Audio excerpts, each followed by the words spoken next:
Hey y'all, welcome to Mama Mysteries, the channel that brings you interdimensional content, which means that the readings are from abroad and expansive point of view, as they are channeled through vast dimensions of space and time, and therefore should resonate with you guys whenever you come across them. Revival reading, collective reading. I'm gonna pull some cards. We're gonna see what comes through. Let's see.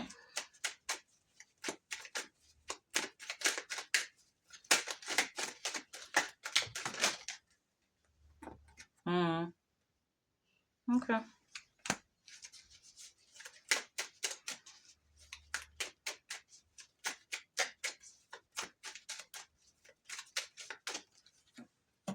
Yeah, I'm getting some of you need to chill. You're putting too much pressure on yourself. You need to relax.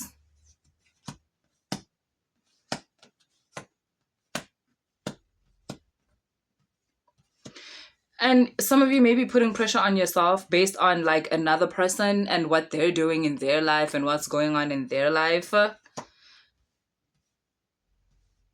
You know, okay. I'm going to digress real quick. Oshun,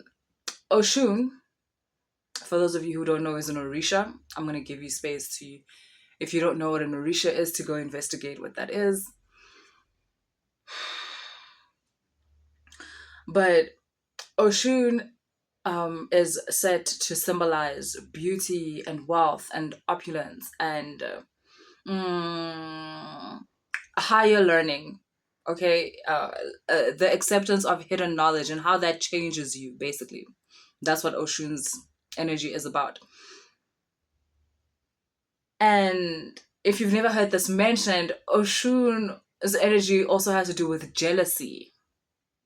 So they'll put it in a way where it's like she rules jealousy, or she has certain information about this energy of jealousy to the point where it's attributed to her. Like you talk about Oshun and there is this topic of jealousy. And it doesn't speak so much to the fact that Oshun gets jealous or she has a problem with jealousy. No, it's the way in which Oshun is able to transmute the energy of jealousy into something else.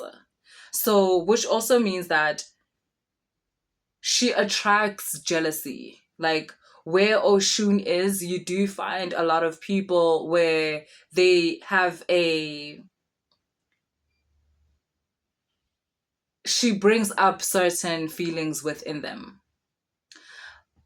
But again, Oshun is able to help you transmute jealousy. And how would you do that? She helps you understand that that which you are looking at, that is making you feel less than, that is making you feel as if you are lacking because another person has gained, is actually a opportunity for you to pinpoint what you want, how it is that you want to feel. So if you're looking at someone else and maybe they just got a promotion and you're feeling jealousy, which is that you wish that that was you. So now you know you want that. Maybe you didn't know you wanted it before. Maybe you can look at what did this person do in order to achieve these things, and you can now make a plan in order to achieve the same thing for yourself. Maybe it's not the actual thing that this person has received that you want. It's not the promotion that you want. Maybe you liked how they felt when they got the promotion. Maybe that's what you want. Maybe you want the feeling. You want the feeling of accomplishment. You want the feeling of being praised by others. You want the feeling of being acknowledged for work that you've put in and someone rewarding you for that. It doesn't necessarily have to be a promotion. It could be signifying that you feel like that at home. You want more recognition for the effort you put into homemaking, maybe. Maybe you want more effort, more recognition put into the effort you make to make sure that there's resources in the house for everybody's needs and everybody's desires. You want that to be less of a given that you supply that, and you want to be acknowledged for that. Doesn't mean you want to be worshipped for it, or you want to be, but you want someone to say, hey, thank you for that, or like, I'm really glad I chose you as a partner in life because you make everything so easy. It doesn't have to be every month, every time you buy the groceries. Like, that's not what you're looking for, but you just want certain acknowledgement. And your jealousy towards someone receiving something in their life, that feeling of jealousy can be transmuted into awareness of what it is that you actually desire that you clearly don't have, and that's why you have this jealousy feeling. But in being made aware of the fact that you desire this, then you can go out and achieve it for yourself or get it for yourself.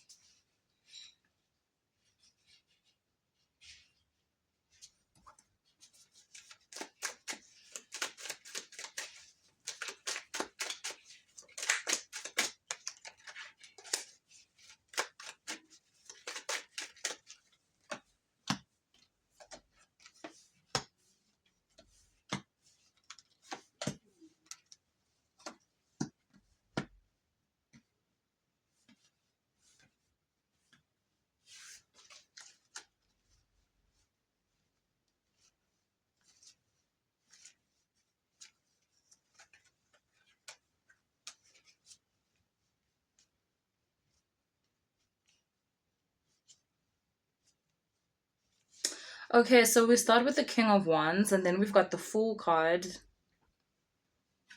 and then we've got the Seven of Cups.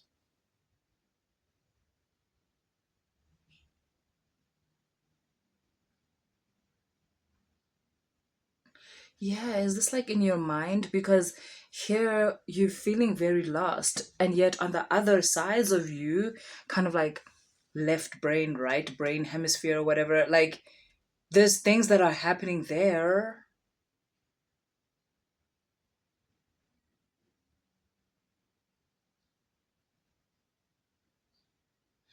You seem to be in your mind a lot. That's what this feels like. This feels like it's describing scenarios in people's minds. So you seem to be in your mind a lot. You seem to be thinking a lot. You're thinking about what it's going to take to get you to a certain place. And like you're thinking about what it would take to get you to this King of Wands type of energy. Like this energy where you're confident in yourself, where you're confident in your resources, where you're confident in what you offer to the world or to the people around you,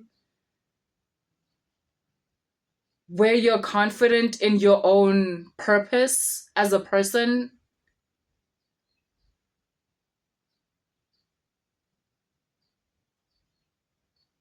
You wish to feel more grounded.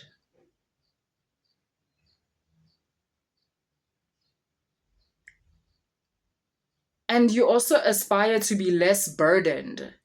You might feel really burdened in your life right now. It doesn't feel like responsibilities, it feels more like the idea other people have of you. You seem to be burdened by this character you have to play in your life. Like there's certain things you've pretended you care about to certain people. There's certain people you've pretended that you care about that you don't. There's just certain attachments, because they're not connections. There's certain attachments that you have that are now feeling like a burden to you, and you dream of a life where you would be free of those burdens, which says to me, you dream of a life where you can be less pretentious, where you can be more yourself. I don't think you're pretentious out of like in a psychopath type of way where you're like purposely trying to trick certain people. No, this feels like, yeah, just the masks that we wear in life, because we are taught to make up certain masks so that people can think of us in a certain way, but you're now imprisoned by this way in which people think about you, because you're constantly needing to perform, and some of the performances requires you to be giving in situations where you don't want to, or being present in situations that you don't want to be present in. You wish or you aspire to more autonomy in your life. You want to be able to say more. You wanna have more control. You've got the Nine of Pentacles and the Ace of Pentacles. You want more control in your life. You want to have more say instead of your actions are already pre-designed, and you hate that takes away the autonomy. If the social construct can design how you're supposed to react to certain situations, then that takes away your autonomy, that takes away your sovereignty as a person, because this person already expects you to react in a certain way, and you react in that way in order to affirm the social construct, to affirm this collective that we're all in. But in doing that constantly for years, it builds an emptiness where you should be, where your soul should be, because you're never connecting to that soul in order to react in your life, in order to, you know, come with an output. The output is already constructed.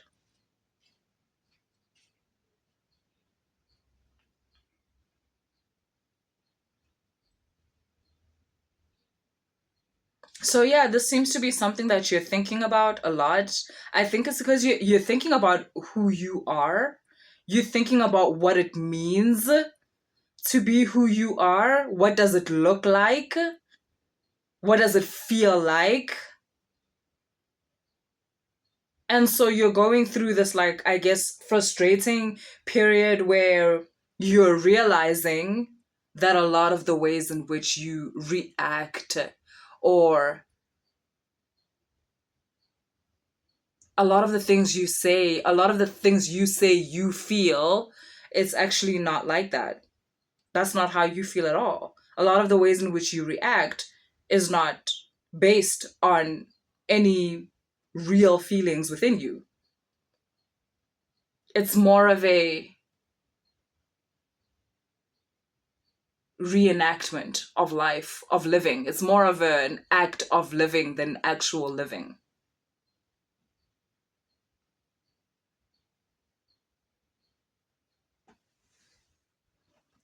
This is so interesting. So you know how, like, I was talking about how this feels like a conversation, like in your mind type of thing, like where you're thinking about all these things. But now I realize it's as if I'm eavesdropping on a conversation between you and iNzunza yako, or like you and an entity, or you and a higher self, or something like that. So the first half, which was like the top part of the layout, was talking basically about you just kind of thinking about all of the ways in which you've been, all of the ways in which you could be, what is stopping you from that, you feeling kind of disconnected from the person that you tell people that you are. The way in which you present yourself out there is feeling like a ghost to you right now, and you're wanting to connect to a more realer version of yourself, a more realer aspect. Okay, so the bottom part of the layout here is almost like the Nzunza, or the entity, kind of encouraging you,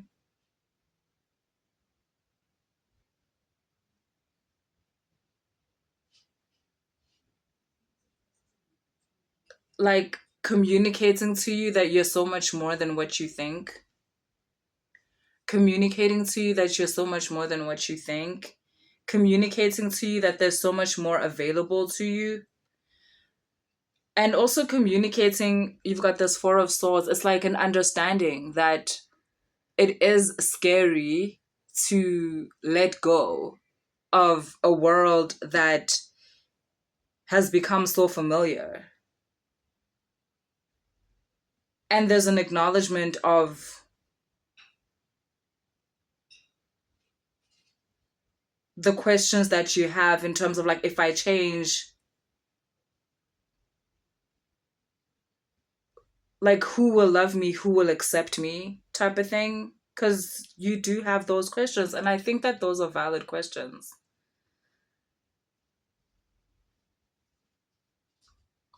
In some ways, you're very aware of the ways in which you will not be accepted, is what I'm seeing here. Like, because there are specific situations in your life that you can point to and actually say, like, this person, I'm literally only talking to this person because I'm scared to cut the relationship because these people will judge me. But this person, I hate the way they treat me. I hate this relationship. I'm only in it because of blah, blah, blah, blah, blah. With some of you, the only thing, like the common thread between you and certain people was one person. Like, for instance, let's say maybe, unfortunately, you only talk to your brother because you guys help each other with like your grandmother or your mom or something like that.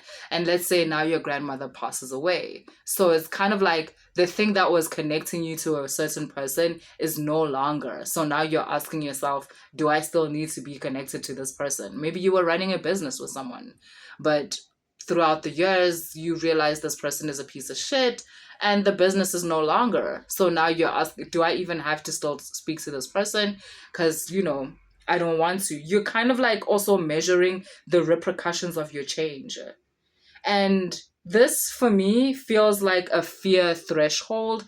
It feels like that moment. I talk about it a lot, how when you're about to transition into a new way of being, there's this like fear threshold that shows up. And that's the moment where the decision is made of whether you're going to show up on the other side of this transition, or do you need to just go through certain things again in order for you to understand like yourself. um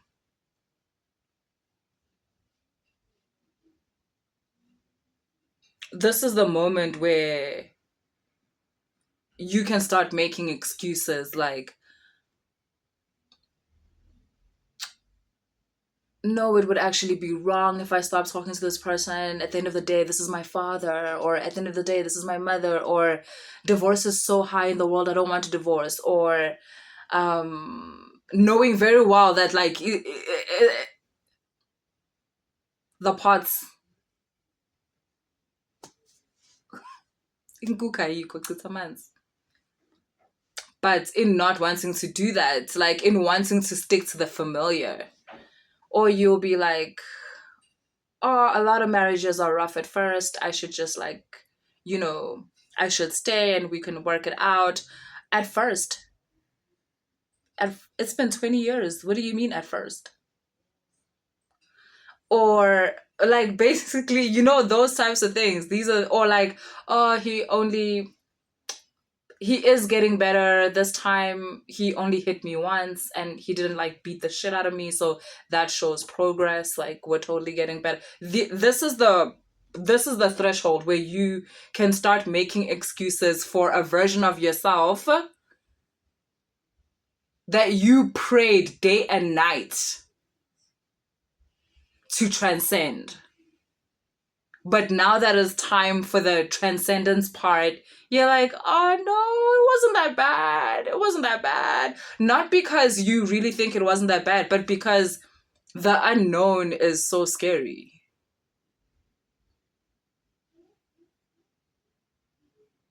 The unknown is only filled with hope and faith and all of that stuff. And maybe that also goes to like back to the foundations of spirituality and stuff like that. I was taught that faith is that which only reveals itself to you, and you having to believe that even though there are no other witnesses outside of yourself, and how holding that belief, that's what faith is, like something that you didn't see or you didn't hear, only I heard it, only I saw it, and to be able to believe in that and not think I'm crazy, but to actually like stay true to that which was shown to me, even if it was shown just to me, the ability to stay true to that and not think I'm crazy, or not think, oh no, because other people didn't see it, it means it didn't happen. That is what keeping faith is. And maybe this is that part of spirituality where you have to have faith in the unknown. The other side is the only thing promised about the other side is that it doesn't include who you've been up until now. But that's exactly what's scary, because as much as you don't want to be who you've been up until now, it's familiar.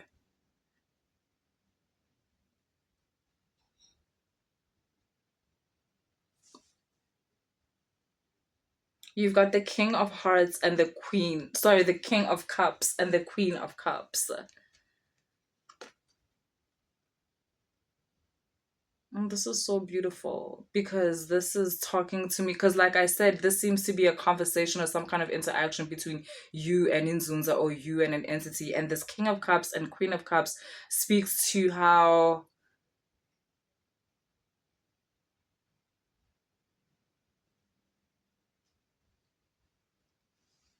the Nzunza that you walk with, or your higher self, or your entity, will be able to help you calibrate this transition, or even this threshold.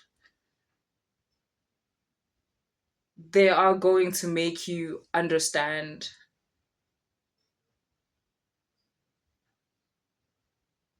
the power that is in self-awareness,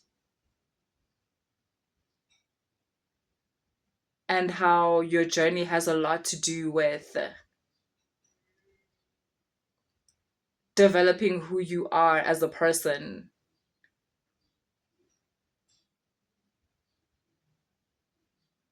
so that you can live the life you want.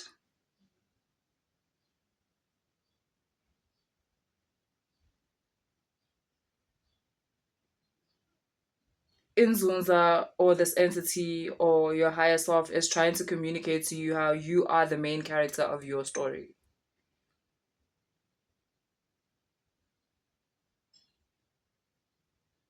And how even all the power that you account to them, and all the fortune that you account to them, is yours. They're just holding it for you. And they're there to make sure that you receive it, that you connect to that.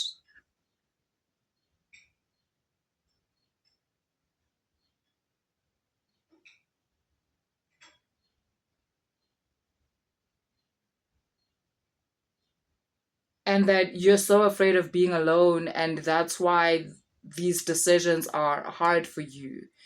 But you don't understand that you have a destiny, and a destiny comes with helpers like your iNzunza and entities and ancestors and God and all these other types of beings. And you don't have to be afraid. You could never be alone. You couldn't be alone if you wanted to. So